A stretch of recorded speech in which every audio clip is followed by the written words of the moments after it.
Hi students, excited welcome to my channel Physics by Kale sir. So this is the sixth period of our channel. Due to the new syllabus, the changing syllabus, the challenging syllabus, we start these online periods by the name of Physics by Kale sir. And this is the sixth period, and we discuss about the rotational dynamics. And in that particular, what is the last period? The last period is about centripetal force and centrifugal force. And let's start with high excitement our sixth period. What is the title? It is the banking of rods. So firstly, our important question is that, are you excited to start the period? Are you excited to learn the physics? Yes बोलेंगे आप comment box में x लिखेंगे yes or no? Yes or no? Yes, you should excited, you must excited. So let's start. The today's title is banking of roads. Banking of roads. What is his name? It is a very well unknown name to us. This is a very well unknown name, and we can't familiar with that name, banking of roads. But what is a banking? It is experienced by each and every rider while covering the road, while traveling along the turn. We experiences that banking. So what is banking of roads? Shortly we introduce about that title. What is the banking of roads means? So please, sir, here the chapter is circular motion or rotational dynamics. In that particular, we are discussing about the circular motion, and circular motion में जो important term है banking of road. तो what is banking of road? तो जब हम turn से turn करते हैं, यानी रोड जब टर्न होता है तो at the start and at the end, जब टर्न स्टार्ट होता है और जब टर्न एंड होता है, from start to the end of the turn we follow the circular motion. जब हम टर्न को फॉलो करते हैं तो जब टर्न स्टार्ट होता है और जब टर्न एंड होता है, इन दो पॉइंट के बीच में जो मोशन होता है वो होता है सर्कुलर मोशन. क्या होता है? Circular motion. So at the time of turning, while turning the road, we decrease the speed of our vehicle. Why? Because there is some limits of speed. There is some limits of our vehicle speed while performing the circular motion, while going the turn. So banking of road मतलब क्या है? जब हम road से turn करते हैं, जब हमारा टर्न रोड आता है, कर्व रोड आता है, तब हम ऑटोमेटिकली अपनी व्हीकल की स्पीड कम करते हैं. क्योंकि अगर हमने हाई स्पीड से व्हीकल टर्न से ट्रैवल की तो there is a possibility of accident. Why it is so? ऐसा क्यों होता है और इसके लिए क्या आंसर है? तो बैंकिंग ऑफ रोड में क्या बताऊंगा मैं आपको कि eight the sharp turn, what is the definition? At the banking of road का मतलब हम जान रहे हैं यहां, एट द शार्प टर्न, जब शार्प टर्न पे आप जाते हैं, for safer journey, for safer journey, at the sharp turn for the safer journey, outer edge of road, outer edge, what is this? This is one of the turn, and this is the center point, and this is the inner edge of the road, inner edge, and it is the outer edge. जब दोनों as एक level पे होंगी और turn ऐसा ही होगा, उसको बोलेंगे हम प्लेन हॉरिजॉन्टल टर्न. लेकिन हमें बैंकिंग सीखना है, तो बैंकिंग का मतलब क्या? जब हम शार्प टर्न से जाते हैं तो सेफ जर्नी के लिए क्या किया है, जो आउटर एज है हम एक्सपीरियंस करते हैं. जब भी any vehicle going around the turn which is backward, जो बैकवर्ड टर्न होगा, तब हमें व्हीकल थोड़ी सी ऐसी दिखती है. तो इट इज झुकना, अंदर की तरफ झुकते, इनर एज थोड़ा नीचे दिखता है और आउटर एज थोड़ा ऊपर दिखता है. जब आप टर्न पे जाएंगे, एनी टर्न पे जाएंगे, तो साइंटिफिकली उसको बैंक्ड किया होता है. तो व्हाट इज बैंकिंग मींस? तो at the sharp turn for the safer journey, outer edge of road, edge of road, outer edge of road is inclined, यानी राइज्ड, यानी राइट हैंड थोड़ा ऊपर होता है. Outer edge of the road is inclined, outer edge of road is inclined with respect to inner edge. Inner edge के with respect to outer edge थोड़ा ऊपर होता है, और उसकी वजह से जब हम टर्न होते हैं तो गाड़ी का बैक साइड आप देखेंगे, आप गाड़ी को देखेंगे तो गाड़ी या any vehicle this is a topple up, ऐसा थोड़ा झुकती है। क्यों?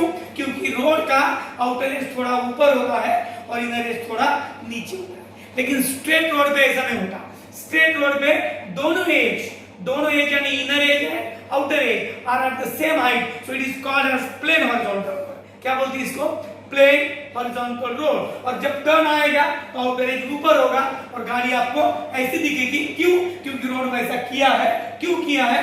ऐसा करने के बाद due to that particular thinking, up to that particular banking, हमारी जो स्पीड है, हमारे जो एक्सीडेंट की पॉसिबिलिटी है वो कम होती है। कैसे? बाद में देखेंगे, लेकिन अभी definition at the sharp turn for the safer journey, outer edge of the road is inclined with respect to inner edge, that is called as banking of road।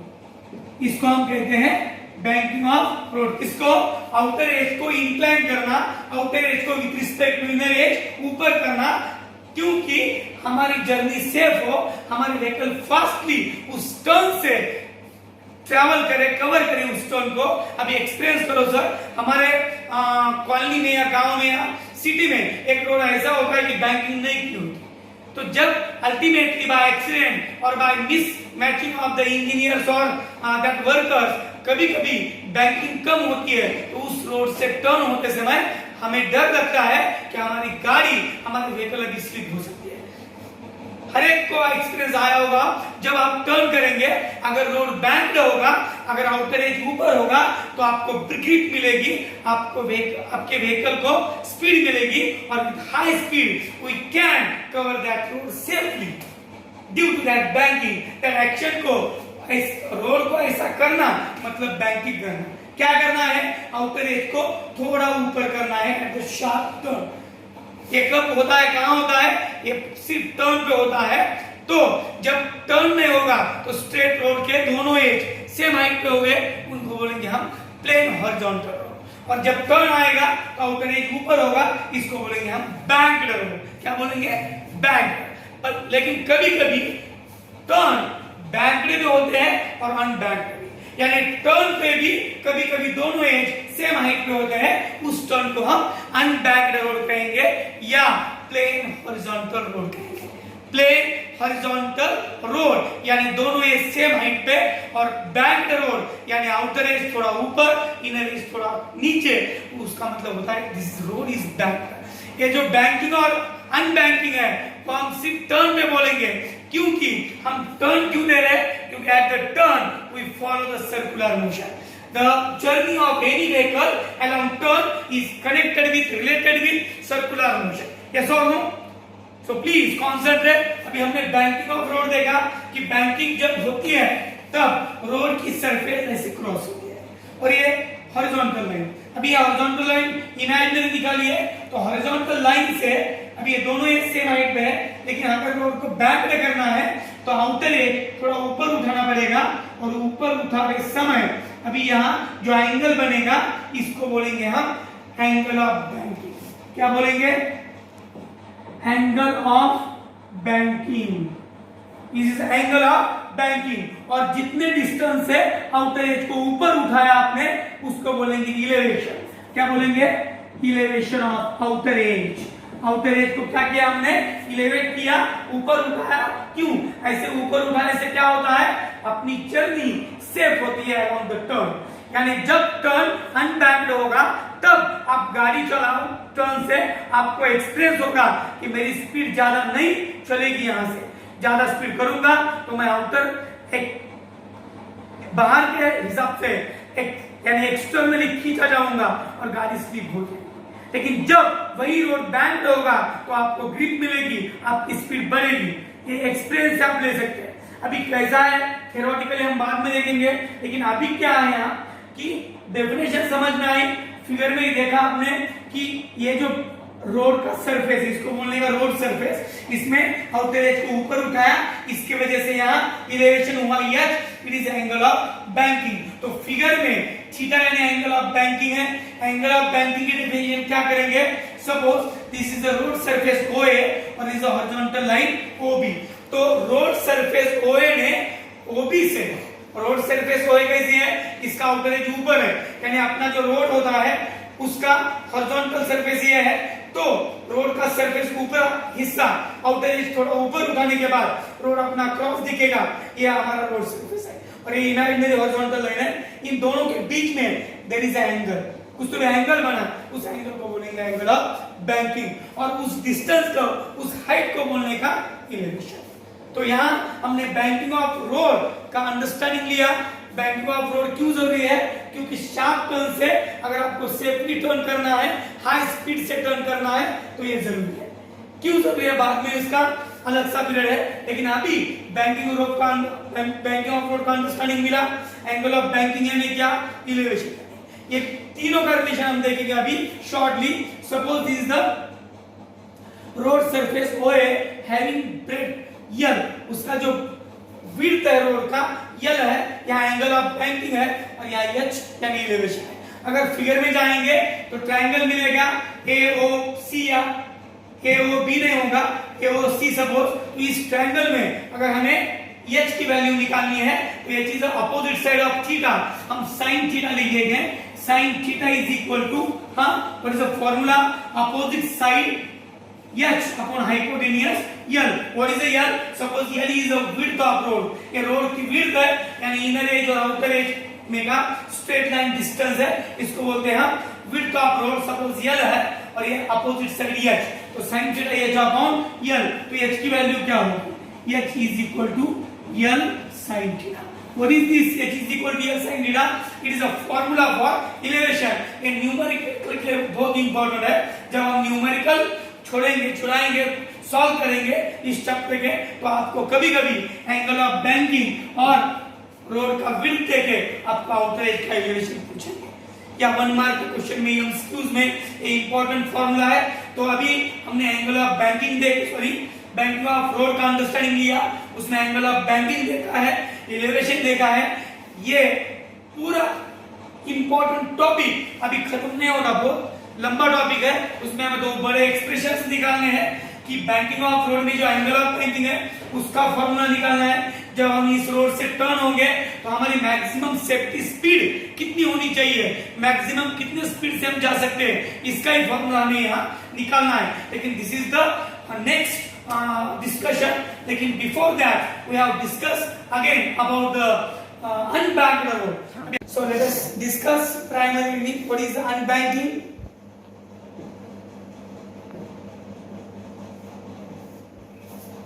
What is the unbanking or unbanked road? Friends, अभी हमने देखा है कि what is banking of road। तो at the sharp turn, जब turn से हम travel करते हैं तो हमें फील होता है कि रोड का आउटर एज थोड़ा ऊपर उठाया है, इंक्लाइन किया है with respect to inner edge. लेकिन जब उसी टर्न के दोनों एज सेम हाइट पे होंगे, सेम लेवल पे होंगे, तो उसको हम अनबैंक्ड रोड कहेंगे। So there are so many races we see in our TV programs or sport channel. There are 2 types of road races. Two-wheeler के या 4-व्हीलर के जो रेस होते हैं उसमें टर्न कभी-कभी बैंक्ड होते हैं और कभी-कभी अनबैंक्ड। बैंक्ड रोड में आउटर एज इंक्लाइन होगा, ये तो अभी हमने देखा है। लेकिन जो अनबैंक्ड टर्न होता है जो बहुत ही डेंजर होता है, क्योंकि एट द टर्न दोनों ये सेम हाइट के होने की वजह से उस टर्न से हम हाई स्पीड से ट्रैवल नहीं कर सकते, तो उस रोड को हम बोलेंगे अनबैंक्ड रोड। अनबैंक्ड टर्न जिसके दोनों एज सेम लेवल पे, there is no any inclination. लेकिन बैंकिंग में क्या था? आउटर एज ऊपर था। अभी अनबैंक्ड में क्या होगा? दोनों एज सेम पे रहेंगे, सेम लेवल पे रहेंगे, उसको अनबैंक्ड रोड बोलेंगे। या दूसरा name, common name, plain horizontal turn. Plain horizontal turn यानी टर्न तो है लेकिन दोनों ही सेम लेवल पे, तो उसको बोलेंगे प्लेन हॉरिजॉन्टल टर्न। तो अभी जो बैक व्यू है व्हीकल का वो कैसे दिखेगा? सपोज ये रोड टर्न है और इस टर्न पे ये दोनों ही यानी सेम हाइट पे है, यानी हॉरिजॉन्टल लाइन और रोड सरफेस इंक्लाइन, नहीं है, एंगल ऑफ बैंकिंग 0 है। तो यही हमारी रोड सरफेस है, यही हॉरिजॉन्टल लाइन है, यानी रोड इज प्लेन हॉरिजॉन्टल। जब हम इस पे व्हीकल देखेंगे बैक व्यू से, तो इस व्हीकल के दोनों एजेस सेम हाइट पे देखेंगे, लेकिन बैक पे टर्न से जब व्हीकल टर्न होती है तो व्हीकल हमारी ऐसे होगी, क्योंकि क्या ऊपर है, थोड़ा ऊपर है। लेकिन अनबैंक्ड टर्न से जब व्हीकल मूव होगी तो हमें व्हीकल का बैक व्यू ऐसे दिखेगा। तो this is the view of unbanked turn. इसमें ये क्या है, it is central road line, it is the inner as, it is the outer as. अभी इस अनबैंकिंग में क्या सीखना है, तो हमें अनबैंक्ड रोड से जब व्हीकल जाती है तो उसकी मैक्सिमम सेफ्टी स्पीड क्या होगी, उसकी मैक्सिमम सेफ्टी स्पीड क्या है, उसका फॉर्मूला निकालना है। तो our expression is maximum safe velocity. What is this, maximum safe velocity of unbanked road. जब अनबैंक्ड रोड है, टर्न है, तो उस रोड से जब व्हीकल पास होगी तो सेफली जाने के लिए मैक्सिमम स्पीड, ज्यादा से ज्यादा कितने स्पीड से हम मैक्सिमम स्पीड से सेफली टर्न होते हैं, उसको बोलता है मैक्सिमम सेफ वेलोसिटी। उसका एक्सप्रेशन निकालना है। तो अनबैंक्ड रोड को अंडरस्टैंड हुआ। अभी हम कंसिडरेशन करेंगे, क्योंकि एक्सप्रेशन निकालना है maximum safe velocity of banked road. अभी sorry, unbanked road. Unbanked road की वेलोसिटी, इसका मतलब रोड की वेलोसिटी होती है क्या, नहीं सर, उस पे से जो व्हीकल जाएगी, उस रोड से जो व्हीकल टर्न होगी, वो मैक्सिमम कितने स्पीड से सेफली ड्राइव हो सकती है, उसको बोलना maximum safe velocity of that road. Yes और नो? तो हम एक व्हीकल यहाँ कंसीडर करेंगे। Suppose consider vehicle of mass, suppose m, इसका मास m है, और ये व्हीकल टर्न हो रही है अलोंग द अनबैंक्ड टर्न। कहां से टर्न हो रही है, अनबैंक्ड टर्न। यदि सेंट्रल लाइन डिस्टर्ब करेगी फिगर में, तो उसको हम डिसअपियर करेंगे, यहाँ इरेज करेंगे। तो ये जो व्हीकल है, इसका सेंटर ऑफ मास यहाँ है। अभी जब ये व्हीकल टर्न होती है तो अनबैंक्ड रोड से टर्न होते समय इस व्हीकल पे 3 फोर्स एक्ट होंगे। नंबर 1, उसका वेट जो वर्टिकली डाउनवर्ड है। Number 2, centrifugal force. Each and every circular motion में मालूम है 2 फोर्स होते हैं, centripetal which is radially inward और centrifugal which is radially outward. तो यहाँ भी सेंट्रीफ्यूगल फोर्स एक्ट होगा जो रेडियली आउटवर्ड होगा। और जो तीसरा फोर्स है वो है normal reaction. This is N, what is this, is a normal reaction. ये जो नॉर्मल रिएक्शन फोर्स है उसका डायरेक्शन रोड को परपेंडिकुलर होता है। यानी हमने 3 फोर्स देखे जो व्हीकल पे एक्सर्ट होते हैं, एक्ट होते हैं जब व्हीकल अनबैंक्ड टर्न से टर्न होगी। अभी ये तो सेंट्रीफ्यूगल फोर्स, इमेजिनरी फोर्स है। जो थर्ड रियल फोर्स जो है वो इंपॉर्टेंट फोर्स है, सेंट्रीफ्यूगल फोर्स। इसको हम एक्चुअली बोलेंगे, यहां से यहां सेंट्रीफ्यूगल होता है रेडियली, लेकिन ये जो रोड व्हीकल के टायर्स है और रोड का सरफेस है, इसमें एक फ्रिक्शन होता है, और उस फ्रिक्शन से जो फोर्स होता है उसको बोलते हैं force of static friction, FS. तो FS is a real force present here which provide the centrifugal force. आपको मालूम है सर्कुलर मोशन में centrifugal force is provided by any interactive force. तो यहाँ व्हीकल पे जो थर्ड रियल फोर्स है वो है force of static friction, Fs, which is due to the friction between road surface and tires of vehicle. vehicle के tyres और road के सरफेस, इसमें जो टर्निंग के टाइम फ्रिक्शन होता है उससे रेडियली इनवर्ड एक फोर्स एक्ट होता है, उसको बोलते हैं स्टैटिक फोर्स ऑफ फ्रिक्शन और फोर्स ऑफ स्टैटिक फ्रिक्शन। अब ये रेडियली इनवर्ड यानी ये फोर्स सेंट्रीफ्यूगल फोर्स का काम कर रहा है, यानी सेंट्रीफ्यूगल को बैलेंस कर रहा है।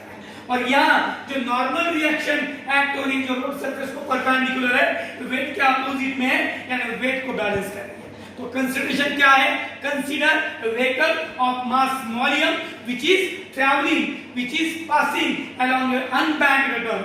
जो अनबैंक्ड टर्न से जा रही है, अभी जो अनबैंक्ड टर्न है उसकी रेडियस सपोज आर है, टर्न यानी circular motion, you know that, और उसको एक रेडियस होती है।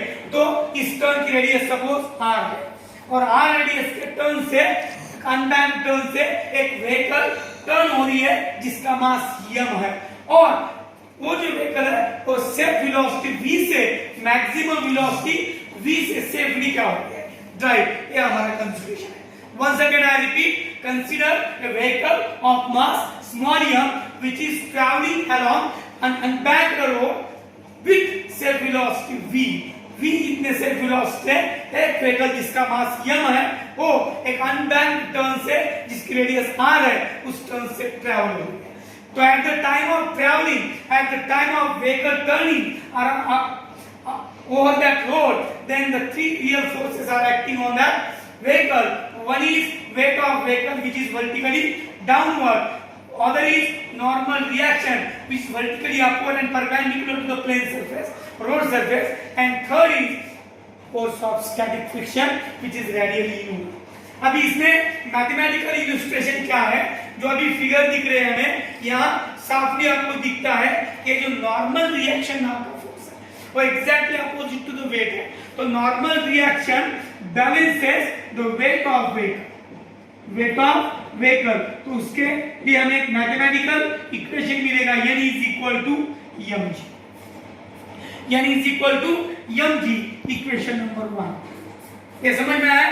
तो नॉर्मल रिएक्शन नाम का फोर्स है वो अपवर्ड डायरेक्शन से है यानी अपोजिट टू द mg है तो वेट को बैलेंस करेगा। और दूसरा जो फोर्स है फोर्स ऑफ स्टैटिक फ्रिक्शन वो इस सेंट्रीफ्यूगल को बैलेंस कर रहा है यानी इट प्रोवाइड्स सेंट्रीपिटल फोर्स। यानी force of static friction provides centrifugal force. तो हम लिखेंगे यहाँ force of static friction provides centrifugal force यानी balances centrifugal force। तो हम लिख सकते हैं Fs is equal to what? Centrifugal force balancing के बाद। Therefore Fs is equal to centrifugal force का सबको फॉर्मूला मालूम है mv square upon r या mr omega square। इधर टू फॉर्मूले पर हम ये बेसिक फॉर्मूला लेंगे mv square upon r। इसमें m व्हीकल का मास है वे इसकी मैक्सिमम सेल्फ वेलोसिटी है जिसका एक्सप्रेशन हमें निकालना है और इस रोड की रेडियस है। समझ में आया? These are the two equations we got here. What is this equation number 2? Now divide equation 1 by 2। अभी इक्वेशन 1 को 2 से डिवाइड करेगा 2 से 1 को डिवाइड 1 एंड द सेम लेकिन लिखेंगे हम now divide equation 2 by equation 1। क्या मिलेगा आपको? Fs upon n। Fs को n से डिवाइड करो और mv स्क्वायर अपॉन r को mg से डिवाइड करो तो m गेट्स क्या होगा? Cancel. Fs upon n is equal to मिलेगा v स्क्वायर अपॉन rg। ये बहुत ही इंपॉर्टेंट स्टेप है v स्क्वायर अपॉन rg क्योंकि ये अगले आर्टिकल में भी आपको रिपीट होगा। Fs upon n is equal to v square upon rg। What is Fs? Force of static friction between road surface and tires. What is n? Normal reaction is perpendicular to the road surface. What is v? Self velocity of that turn vehicle along that turn or radius of turn. So this is the one of the most important step. But here one placing is there। यहाँ जो force of static friction है उसका एक formula है with respect to normal reaction। तो अब यहाँ देखिए हम बोर्ड फोकस हो रहा है, समझ में आ रहा है सबको? बट वी नो दैट ऐसे स्टेटमेंट आएगा क्या मालूम है हमें? ये जो स्टैटिक फ्रिक्शन F है उसका फॉर्मूला है n into mu s। अभी न्यू इंट्रोडक्शन क्या है? mu s। What is a mu s? It is called as coefficient of friction of that road. उस रोड का coefficient of friction. So mu s, what is mu s? Where mu s be the coefficient of friction। Coefficient of friction है Fs का formula है। तो इस फॉर्मूले में आपको Fs की वैल्यू लिखनी है। सो अबव इक्वेशन बिकम्स अबव यानी ये जो इक्वेशन है क्या होगा? Fs n into mu s divided by n is equal to v square upon rg। A new step है n gets cancel, we get the formula for v square is equal to mu s rg। What is the mu s? Coefficient of friction। What is r? Radius of that road। What is the g? Acceleration due to gravity। Space के acceleration due to gravity है। Taking square root, अभी square root लेंगे, square root के बाद taking square root, तो इसमें क्या आएगा आपको v is equal to under root mu s upon rg। What is this? This is the formula for maximum set velocity along the unbanked return. जब गाड़ी अनबैंक्ड रिटर्न से जाएगी तो उसकी maximum speed mu S R G होगी। अब यार यानी रोड का रेडियस जो कभी बदलेगा नहीं, एक बार रोड बना तो उसका रेडियस कभी नहीं चेंज होगा। जी उस प्लेस का एक्सेलरेशन ड्यू टू ग्रेविटी वो भी कांस्टेंट है। रहा मत किसका क्वेश्चन, तो mu S, what is a mu? Mu is a variable and it is changes with respect to the seasons, क्योंकि रोड विंटर सीजन में अलग दिखेगा, वही रोड आपके विंटर में अलग, समर में अलग और रेनी सीजन में अलग होगा। उसकी जो रोड कंडीशन है डिपेंड्स अपॉन द सीजन। तो रोड कंडीशन में म्यू डिपेंड है और रोड कंडीशन में म्यू डिपेंड है। इसके वजह से हम बोल सकते हैं कि कंक्लूजन में set velocity of unbanked return is depends upon road condition यानी कोएफिशिएंट ऑफ फ्रिक्शन। तो this is the expression for this set velocity of unbanked road. आपके पास म्यू होगा, आर होगा और जी होगा, तो आप सेट वेलोसिटी का एक फॉर्मूला निकाल सकते हैं, उसका कैलकुलेशन कर सकते हैं। इस पे भी आपको एग्जांपल आएंगे, न्यूमेरिकल्स आएंगे, तो concentrate please. What is this? The set velocity of unbanked road. So students, आज का जो पीरियड था वो पीरियड था बैंकिंग ऑफ रोड का इंट्रोडक्शन। उसमें हम बैंकिंग ऑफ रोड क्या होता है देखा, उसमें एंगल ऑफ बैंकिंग देखा, एलिवेशन देखा। इसके बाद अनबैंक्ड रोड क्या होता है और अनबैंक्ड रोड से जब व्हीकल को टर्न होने को होता है तब उसकी मैक्सिमम सेफ्टी स्पीड कितनी होनी चाहिए ये हमने अंडरस्टैंड किया। अगर आज के पीरियड में थोड़ा भी प्रॉब्लम है, थोड़ा भी मिसअंडरस्टैंडिंग हुई है, तो प्लीज कमेंट बॉक्स में आपका प्रॉब्लम लिखो, कमेंट बॉक्स में आपके क्वेश्चंस लिखो, कमेंट करो। आपको नेक्स्ट वीडियो में आपके कमेंट का आंसर मिलेगा। और please keep excited to your mind, आपको माइंड को एक्साइटेड रखो, उसको थोड़ा भी अनबैलेंस होने मत दो, क्योंकि सबसे इंपॉर्टेंट बैलेंसिंग है। ये जो अपना ईयर है ड्यू टू कोरोना, सिर्फ हमको सेफ रहना है और सेफ रह के घर पे रह के स्टडी करना है। तो with the best wishes, with the best luck to the head, the best luck to your 12th science online classes. I stop this period today. इसके बाद के पीरियड में हम सब न्यूमेरिकल सीखेंगे इस अनबैंक्ड रोड के सेट वेलोसिटी पे और बैंक्ड रोड के सेट वेलोसिटी का एक्सप्रेशन निकालेंगे। तो बहुत ही इंपॉर्टेंट है। इसके बाद का पीरियड 1 by 1 पीरियड को स्टडी करो, आपको पूरे क्वेश्चंस के आंसर मिलेंगे। और इसके साथ ही please keep your confidence study, hard work is compulsory and please stay at home, stay concentrate on your study. Please best of luck to your 12th science study and